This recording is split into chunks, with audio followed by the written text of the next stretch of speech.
Also, I just want to talk about the elephant in the room. Cheese pizza is $40. The andouille goes up to $68. We just make a 20-inch pizza made of the best ingredients that we can possibly get. It comes at a cost.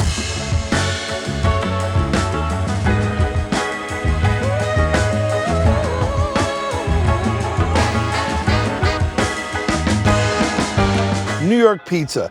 It's one of the most iconic foods known the world over. On this particular episode of Pro Moves, we are going to look at pizza on one very specific spectrum: old school and new school. Time and tradition versus high-end chef wizardry. We'll be heading into Manhattan to try one of the most in-demand pies available today: the legendary Ceres Pizza, founded by high-end chefs from the iconic 11 Madison Park. But first, we're now in Dyker Heights in front of Krispy Pizza, a place that has all the heart and all the family, all the flavor and the joy that you've come to expect with a classic New York pizzeria. It's the city so nice, they named it twice. So let's go into Krispy and get us a slice, shall we?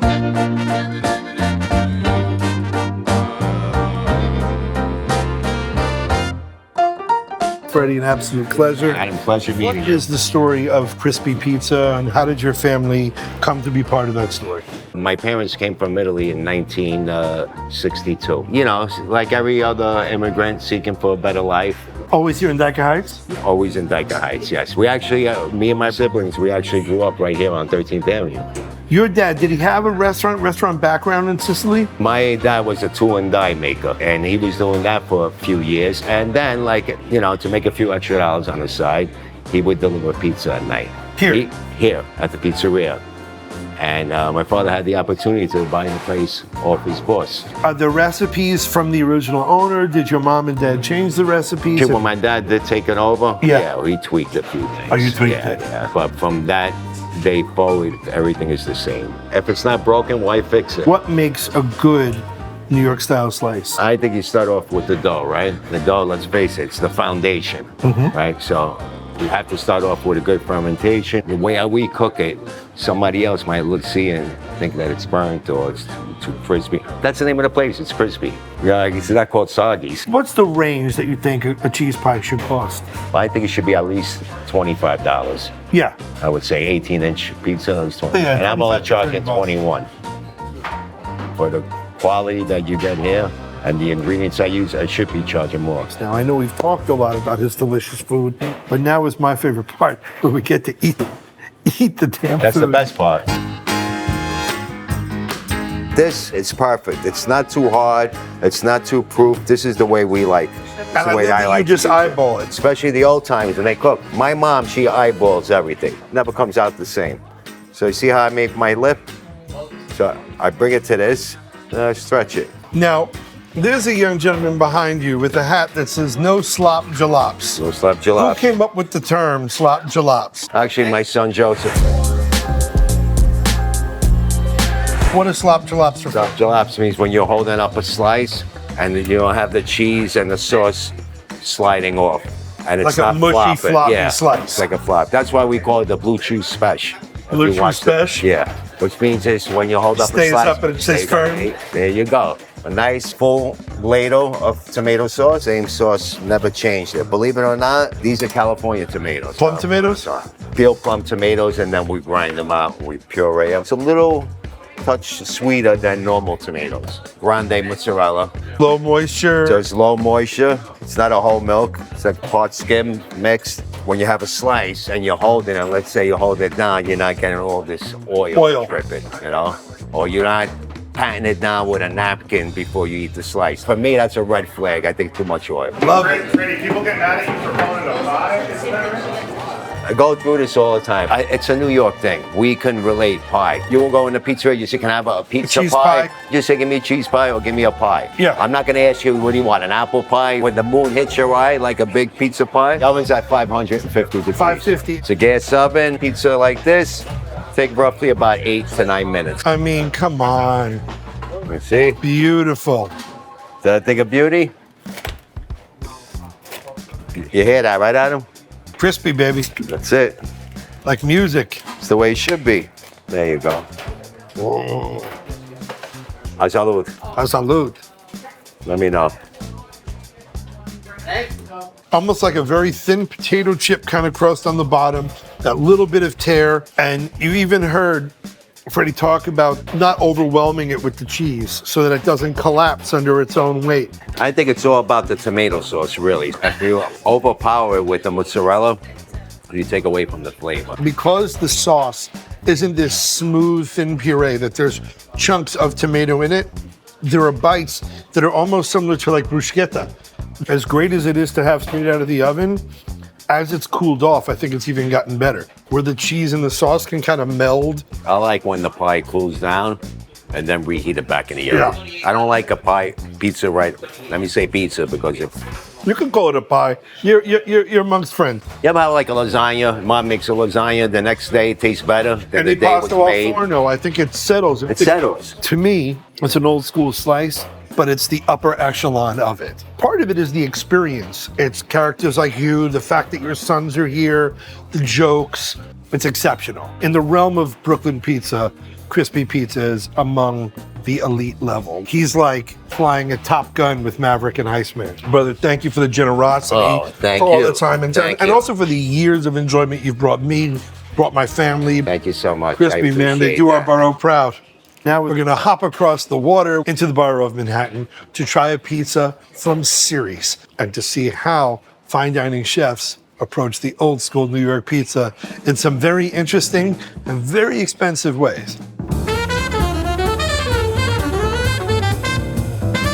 Today is arguably one of the best fringe benefits of hosting a food show because quite frankly, getting a Ceres Pizza in 2026 New York is like getting one of the remaining lifeboats on the Titanic. The fine gentleman to my left is Jacob Serebnik. Jake, absolute pleasure. How would you describe your sort of pizza philosophy and pizza approach here? My business partner, Julian, he was my sous chef at 11 Madison Park. Ceres is really just what Julian and I wanted a pizza shop to be. Just a place where you could come and sort of just trust that everything on the pizza is of the highest quality. And also, obviously, the technique itself being sound, because anybody can go out and buy, you know, fancy flour and fancy olive oil and fancy cheese, and they can throw it on a pizza, but if they don't know what they're doing, the result is gonna come looking a lot different than what we put out. The dough is always sort of the star, and like what we're trying to do is always just like, you know, make great bread, and like season it with the best stuff that we can find, and that's it.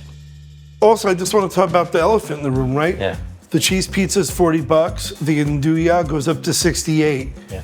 I mean, we definitely did get blowback, and we still do get blowback regarding the pricing. We just make a 20-inch pizza made of the best ingredients that we can possibly get, and it comes at a cost. You know, an extreme cost to us too, not just in terms of money, but in time, like, you know, wrangling all of these purveyors. I think that there's this misconception that people think that our grand scheme to get rich was to sell $40 cheese pizzas. If the plan was to get rich, we would not have opened a pizza shop. We decided not to compromise on the quality of the product, and I think it was the best decision we ever made. All right, well, maybe go to the kitchen, see how one of the pizzas made? Yeah, for sure. After you, chef. Adam, this is my business partner, Julian. A pleasure What's up, to Adam? meet you, sir. Pleasure to meet you. Julian, Thank this is you Adam, so the host of the much. show. I grew up watching him, so Yeah. I know Thank he you. is. Well, it's an honor. It's an honor, and I've been dying to come here. May we see the cheese pizza? Of course. Absolutely, Okay, yeah. so where do we start? Tell me a little bit what we're working with. This is our dough. It's made with 3 different kinds of organic flour. So we mix those 3 flours together with a super high percentage of sourdough starter. The day before, we do a lot of stuff like, you know, log the temperature and take the pH of the dough. You take the pH of the dough. Yeah, to make sure that it's like fermenting consistently, and we don't use it until it's like extremely poofy. So now tell me about the sauce. The sauce that we use is really just 2 different types of raw San Marzano tomatoes. One we get in like a passata, and the other we get as whole plum tomatoes. We just mix them together and season them with salt. So just putting down that fior di latte, just very small cubes, just to kind of bring some moisture and some varied texture. Then we're gonna go in with the scamorza. And so we made, you know, like a data collection sheet where we ran a million different tests with a million different variables, different types of cheese, different types of tomatoes, and different ratios. And we just sort of like gathered all of the data. And this is, you know, where we arrived. And then what did you spray it with? Water. Just water. What does that do? We like a certain level of, you know, char on the cheese, but, you know, it just prevents it from drying out too much. So we're ready to go to the oven? Yep. Yeah. Let's do it. All right. Julian, you had mentioned your favorite pizza was the Induja. Correct.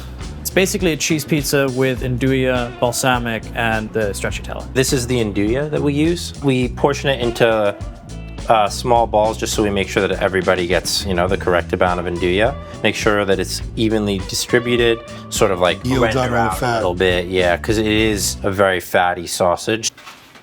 Oh boy. All right, the pizza's ready and it smells like a freaking dream. Oh, the Induja's out. You should eat that though. I should? Yeah. Okay, you heard Julian. Oh my gosh. I gotta tell you, I don't think I've felt a crust like that before. That's crazy. It is so light. Wait, Youngsu, you may want to bring in the boom, brother. Here we go. Oh my God. Oh my God. In this life, there are many things that are hyped and so few things really live up to them. This is extraordinary. I don't know if I've had anything in recent memory that has met and exceeded my expectations the way your pizza has. The best thing I can say, it's really everything you want in a slice and everything you didn't know you wanted. It stays crispy and yet it's not brittle. It's super pleasurable to eat. And there seems to be just enough of everything. That little bit of oil helps add that sort of unctuousness. There's just enough salt and sweet, I think, from the cheese alone, and the tomato has such a profound fruitiness to it. Honest to God, you guys have seen me through Man vs. Food, through all 4 seasons of Pro Moves. This is extraordinary. You're surprised yes coming by. Sure, Master Joy? Sorry to interrupt. What's up? Hey, chefs. How are you? Julian, Esther, nice to meet you. Nice to meet you. good? Wow. Congrats on all the success, you guys. Thank you. Yeah. Thank you. Can I try a slice? Yes. Oh, wait, 1 second. This was an unexpected delight. Another member of First We Feast Nation, one of the most talented culinarians, just coolest lady ever. Chef Esther Choi, the homegirl, is Thank you. here. Wow. This is my friend Adam. Thank you, may I? Go Of course, go ahead. Yeah. You have to try this before. Oh, and it's before it so gets cold. crispy. Right? See, that's See what I exactly what I mean? did. Yep. Like you just know when you hold a slice. But how good is the cheese on top? The olive oil, it's madness. It's so good, but the texture does it all. Well, I don't know which one I want. I think this one. This one's calling to me. Okay, this is the Induja. This one I'm beyond excited.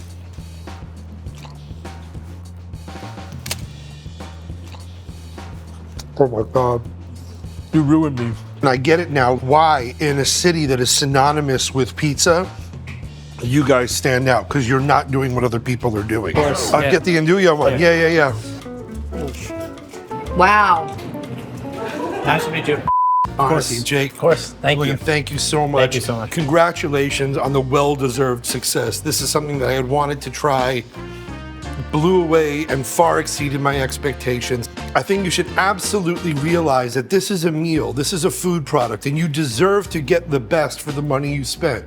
And that's the beautiful thing about New York City, is that whatever your price point, there is a pizza for you. But certain places, whether they adhere to time and time-honored tradition, family and going by feel, or whether it's about an understood analytic mind and that kind of fine dining skill brought to bear on everyone's favorite food product, that New York is a place where so many pizza stories can be told. So whether you go to Crispy and Diker Heights or you're going to here in Manhattan to Ceres for one of the most exquisite and extravagant pizzas you're likely to find, you will find a bite of deliciousness. Do not miss it, and remember, in the city so nice, they named it twice. Follow your passion, and you'll find your slice. And I'll see you next time at Bell Out of Pizzeria.